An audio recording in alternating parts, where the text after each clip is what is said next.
ప్రకటన గ్రంథం 22వ అధ్యాయంలో బైబిల్ సంబంధమైన విషయాలలో దేవుడు చెప్పిన ప్రతి మాట అది సత్యము, అసత్యము కాదు. ఎందుకంటే ఆయన జనన మరణ పునరుత్థానాలు ఎంత నిజమో ఈ దివ్య వాక్కు కూడా అంతే ముఖ్యం. అందువల్ల ఈ వాక్యంలో ఉన్నది ఎవరైనా ఏదైనా కలిపిన ఎడల లేదా తీసివేసిన ఎడల, ఎవరైనా దీన్ని కలిపితే కనుక తెగుళ్ళు కలగజేస్తానన్నారు.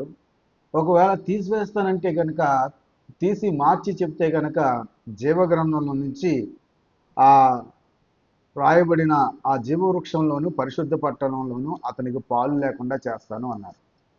అలాగే ఇప్పుడు జరుగుతున్న సందర్భాలలో, చేస్తున్న సంగతుల్లో,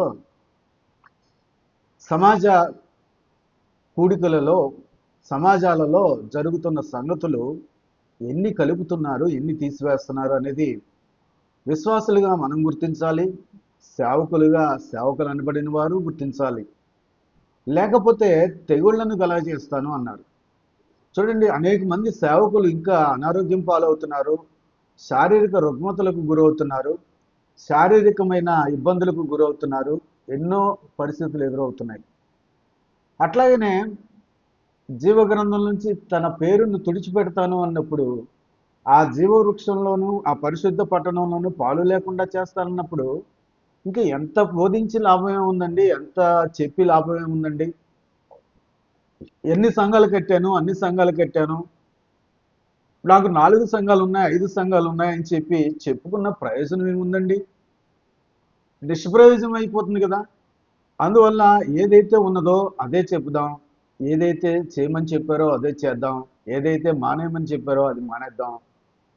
సమాజంలో నలుగురున్నా ముగ్గురున్నా పర్వాలేదు, ఆత్మలను రక్షించి, ఇదిగో దేవా ఈ ఆత్మలను నీవు చెప్పిన సంగతులన్నీ నేను చెప్పి నీకు అప్పగిస్తున్నాను అని చెప్పి అప్పగించడంలో పర్ఫెక్ట్నెస్ ఉంటుంది. కానీ వేల సంఖ్యలో జనాన్ని కూర్చుకోవడం కోసం, చందా పోగు చేసుకోవడం కోసము అందరూ అలా ఉన్నారని కాదు.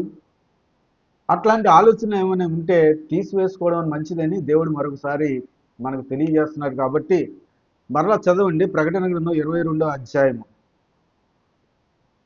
చివరి మాటలు చూస్తే ఆ మాటలు అక్కడ రాయబడి ఉన్నవి.